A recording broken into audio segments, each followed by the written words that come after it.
Hello guys, मैं प्रदीप सागर और आज मैं फिर से आपके सामने एक नया चैप्टर लेकर आया हूँ। एक ये हिंदी की किताब का है, लाल बहादुर शास्त्री जी के बारे में। लाल बहादुर शास्त्री जी के बारे में मोस्टली लोगों ने पढ़ा है, लेकिन उनकी लाइफ में, उनके जीवन में कई ऐसी घटनाएं घटी हैं जिनको सुनकर आप आश्चर्यचकित हो जाएंगे कि सच में लाल बहादुर शास्त्री जी इतने ऐसे थे, इतने अच्छे काम किए, या उनके जैसा कोई और भी था उस ज़माने में। तो आइए आज उनके बारे में हम थोड़ा पढ़ लेते हैं। ये आपकी जीके में नॉलेज तो बढ़ाएगा ही बढ़ाएगा, और बाकी हम इसको आगे इसमें कुछ नया भी सीखेंगे। तो हमारे पाठ का नाम है लाल बहादुर शास्त्री। ये कक्षा 5 की एक हिंदी की बुक का चैप्टर है। तो आइए शुरू करते हैं।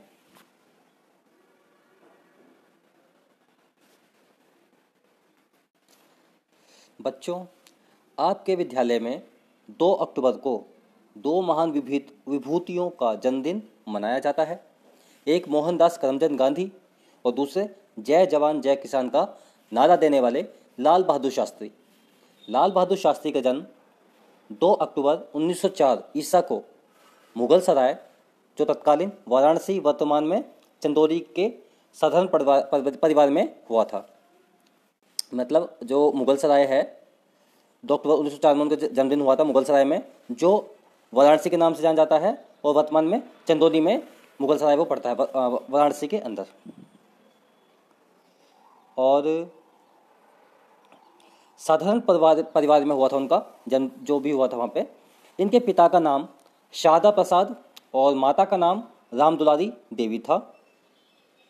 मात्र 1.5 वर्ष की अवस्था में पिता का देहांत हो जाने के कारण अनेक अभावों और कठिनाइयों को झेलते हुए वे जीवन भर आगे बढ़े। वे स्वतंत्र भारत के पहले रेल मंत्री बने। जब हमारा देश आज़ाद हो गया था तो हमारे देश के वो प्रथम रेल मंत्री बनाए गए थे। उसके बाद उद्योग मंत्री तथा स्वराष्ट्र मंत्री भी बने। यानी कि सबसे पहले उनको रेल मंत्री बनाया गया जब हमारा देश आज़ाद हो गया था। उसके बाद उन्हें उद्योग मंत्री बनाया गया। उसके बाद वो स्वराष्ट्र मंत्री भी बने। जवाहरलाल नेहरू के निधन के बाद वे सर्वसम्मति से भारत के दूसरे प्रधानमंत्री भी बने। यानी कि हमारे जो देश के प्रथम प्रधानमंत्री थे जवाहरलाल नेहरू जी, वो हमारे जब तक प्रधानमंत्री रहे, उसके बाद जब उनका देहांत हो गया, देहांत के बाद सब लोगों की सर्वसम्मति से लाल बहादुर शास्त्री जी को दूसरा प्रधानमंत्री बनाया गया। देशवासियों के स्वाभिमान को जगाने वाले महान लोकप्रिय नेता लाल बहादुर शास्त्री का निधन 10 जनवरी 1966 को ताशकंद में हुआ था। तो ताशकंद हमारा रूस के अंदर है, रूस में एक जगह है, तो वहाँ पर इनका निधन हो गया था 10 जनवरी 1966 को। लाल बहादुर शास्त्री जी का व्यक्तित्व बहुत ही व्यवहारिक एवं संतुलित था। वे जो कहते थे उसे पहले स्वयं करते थे। इसका उल्लेख उनके जीवन की कई घटनाओं में मिलता है। आइए उनमें से कुछ प्रसंगों के बारे में पढ़ें। तो प्रसंग का मतलब है उनके बारे में जो घटनाएं घटी हैं उनके जीवन में, उसके बारे में हम पढ़ेंगे। तो पहला है प्रसंग, शास्त्री जी उन दिनों रेल मंत्री थे। एक बार उन्हें बनारस के पास सेवापुरी जाना पड़ा। छोटे कद का होने के कारण शास्त्री जी को गाड़ी से प्लेटफॉर्म पर उतरने में काफ़ी दिक्कत हुई। यह देखकर वहाँ खड़ी कुछ औरतें हंसकर कहने लगीं कि अब महसूस हो रहा होगा कि महिलाओं को प्लेटफॉर्म पर उतरते समय कितनी कठिनाइयों का सामना करना पड़ता है। प्लेटफॉर्म पर पहुंचते ही शास्त्री जी ने स्टेशन मास्टर को बुलाया और उनसे कहा कि क्या वे एक फावड़े का इंतजाम कर सकते हैं। फावड़ा तुरंत लाया गया। शास्त्री जी ने फावड़ा लेकर उस नीचे प्लेटफॉर्म के दूसरी ओर जमीन खोदनी शुरू कर दी और मिट्टी प्लेटफॉर्म पर डालने लगे। यह देखकर वहाँ जो लोग खड़े थे वो भी फावड़ा और उसी तरह की चीज़ें ले आए और शास्त्री जी का अनुसरण करने लगे। सभी को तब सुखद अचरज हुआ जब 3 घंटों के अंदर वह नीचा प्लेटफॉर्म मानक स्तर पर ऊंचा बन गया। यानी कि जब वे रेल मंत्री थे तो रेल से उन्हें एक जगह जाना पड़ा। जब वो उतर रहे थे तो अपने छोटा कद होने के कारण उन्हें उतरने में दिक्कत हो रही थी। तो जब वो उतर गए तो वहाँ पे आसपास में जो लेडीज़ खड़ी थी उन्होंने हंसना शुरू कर दिया। उन्होंने अपने मन की बात कही कि अब इन्हें पता चला होगा कि महिला को क्या दिक्कतें होती हैं उतरने और चढ़ने में। तो ये बात सुनते ही उन्हें फील हुआ कि हाँ भाई ये तो सच बात है। तो उन्होंने क्या किया, इस काम को मैं ही शुरू करता हूँ ताकि लोग खुद देखकर ऐसे काम को खुद भी करना शुरू कर दें। तो उन्होंने एक फावड़ा मंगाया और फावड़ा लेकर खुद जो प्लेटफॉर्म से पीछे की तरफ जो जगह थी वहाँ से मिट्टी खोद कर वहाँ पर डालने लगे। उनको देखकर आसपास में जो लोग थे उन्होंने भी फावड़ा लेकर उनकी तरह करने लगे। 3 घंटे की मशक्क़त के बाद वो प्लेटफॉर्म नीचा था, ऊंचा हो गया, मिट्टी वहाँ पर ऊंची हो गई, तो वहाँ से रेल में चढ़ने के लिए आसानी हो गई। तो ऐसा उन्होंने किया। तो इसलिए कहा जाता है सबसे पहले वो खुद करते थे, उसके बाद दूसरे लोग उनकी देखा देख करते थे। अगर प्रसंग 2 में है, यह प्रसंग भी उस समय का है जब शास्त्री जी रेल मंत्री थे और सरकारी काम से इलाहाबाद जा रहे थे। शास्त्री जी की कार रेल फाटक से थोड़ी ही दूर थी कि लाइनमैन ने फाटक बंद कर दिया। शास्त्री जी के स्टाफ का एक सदस्य लाइनमैन की ओर दौड़कर आ गया। उससे कहा कि कार में रेल मंत्री बैठे हैं, तुम तुरंत फाटक खोल दो। लाइनमैन ने फाटक खोलने से साफ मना कर दिया और बोला कि मैं नहीं जानता कि कौन रेल मंत्री है और कौन प्रधानमंत्री। मैं अपनी ड्यूटी कर रहा हूँ। जब आने वाली गाड़ी गुजर जाएगी फाटक खोल दूंगा। स्टाफ के अफसर ने लौटकर कहा, श्रीमान वह आदमी बड़ा जिद्दी है, उसके विरुद्ध सख्त कार्रवाई की जानी चाहिए। दूसरे दिन जब लाइनमैन की तरक्की कर उसे आगे का ग्रेड दिया गया तो सभी लोग अचंभे में पड़ गए। तो आपको कुछ समझ में आई? यानी कि जब वो अपनी गाड़ी से कहीं जा रहे थे तो उस समय पर फाटक बंद कर दिया लाइनमैन ने।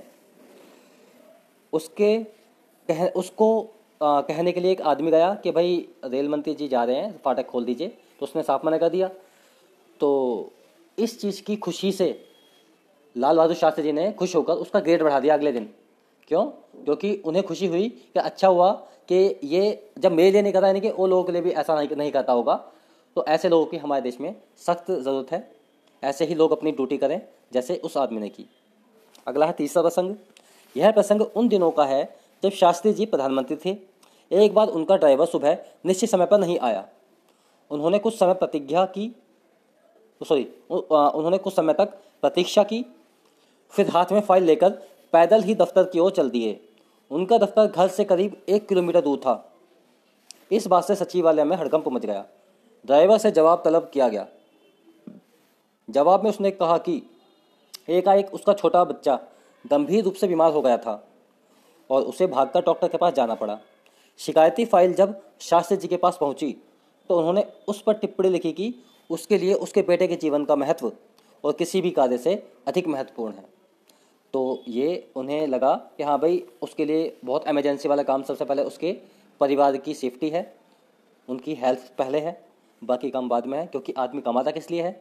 इसीलिए कि वह अपने परिवार को देख सके, उनकी देखभाल कर सके, उनकी हेल्थ का ख्याल रख सके। चौथा प्रसंग है, यह घटना उस समय की है जब शास्त्री जी प्रधानमंत्री थे। एक दिन खाने की मेज पर परिवार के सभी सदस्य बहुत गंभीर थे और बिना कुछ बोले चुपचाप खाना खा रहे थे। जब शास्त्री जी ने इस बारे में पूछा तो भी वे चुप रहे। उनके जोर देने पर उनके बेटे ने कहा, बाबूजी, आजकल आप हमें बहुत कम समय देते हैं। शास्त्री जी ने जवाब दिया, तुम जानते हो कि प्रधानमंत्री बनने के पहले सिर्फ तुम लोग ही मेरे परिवार के सदस्य थे। प्रधानमंत्री बनने के बाद यह पूरा देश मेरा परिवार है। अगर इसे ध्यान में रखें तो तुम्हारे साथ जो समय बीतता है वह देश के करोड़ों लोगों के साथ बीतने वाले समय के अनुपात की दृष्टि से बहुत ज़्यादा है। तो ये बात उनको समझ में आई कि हाँ, ये बात तो बिल्कुल सही कह रहे हैं। अगला 5वां प्रसंग है, शास्त्री जी के प्रधानमंत्री बनने के फौरन बाद एक विपक्षी दल ने प्रदर्शन किया। इस प्रदर्शन की अगुवाई महिलाएं कर रही थीं। अनेक महिलाएं अपनी गोद में बच्चे लिए हुए थीं। प्रधानमंत्री आवास के सामने पहुंचकर उन्होंने बहुत ऊंची आवाज़ में चिल्लाना शुरू कर दिया। तेज गर्मी के कारण प्रदर्शन करने वाले पसीना पसीना हो रहे थे। एकाएक शास्त्री जी उठ खड़े हुए। उन्होंने एक ट्रे उठाई, उसमें गिलास रखे और वाटर कूलर के पास जाकर एक एक करके उनमें पानी भरा। इसके बाद वे हाथ में ट्रे लेकर फाटक की ओर चल दिए। सुरक्षा बलों ने मदद देने को कहा, लेकिन उन्होंने सख्ती से मना कर दिया। वे सीधे एक महिला प्रदर्शनकारी के पास पहुंचे। महिला की गोद में एक छोटा सा बच्चा था जो रो रहा था। उन्होंने पिता की तरह महिला को डांटते हुए कहा, तुम इस छोटे बच्चे की माँ हो, क्या तुम्हें यह नहीं मालूम कि यह बच्चा प्यासा है, इसलिए रो रहा है? उन्होंने बच्चे को अपनी गोद में लिया और ट्रे माँ के हाथ में पकड़ा दी। फिर एक गिलास उठाया और बच्चे को पानी पिलाने लगे। महिलाओं ने उनके पैर छूने शुरू कर दिए। कुछ ही क्षणों में भीड़ हटने लगी और लोगों को यह बिल्कुल याद न रहा कि वे वहाँ किस उद्देश्य से आए थे। जब सिर्फ 4-5 आदमी बच गए, तब शास्त्री जी ने उनसे अनुरोध किया कि वे अंदर चलें और इस संबंध में बातचीत करें। तो आई होप ये सारे प्रसंग आपको समझ में आ गए होंगे। उनकी अच्छाइयों के बारे में आपने अच्छे से पढ़ लिया होगा कि वो कितने सिंपल आदमी थे, एकदम कॉमन मैन। उन्होंने हमेशा लोगों के भले के लिए ही कार्य करने की सोची, अपने भले के बारे में कभी इतना नहीं सोचा। तो आइए, इसमें कुछ शब्दार्थ थे जो आपने इसमें पढ़े हैं। उन शब्दार्थों के मतलब हम यहाँ देख लेते हैं। पहला है प्राचीर। प्राचीर का मतलब होता है दीवार। फिर है पुश्तैनी। पुश्तैनी का मतलब है पुरखों की, मतलब हमारे पास कोई पुरखों की ज़मीन होती है, पुरखों के सामान होते हैं रखे हुए, उनको बोलते हैं पुश्तैनी या पुरखों की। फिर है प्रतिष्ठा। प्रतिष्ठा का मतलब होता है सम्मान। फिर है आर्थिक। आर्थिक का मतलब होता है धन संबंधी। निधन का मतलब होता है मृत्यु हो जाना। स्तब्ध का मतलब होता है जड़ रहना या सन्न रह जाना, स्तब्ध रह जाना। ठीक है, तो आई होप आप सभी को ये चैप्टर अच्छे से समझ में आ गया होगा।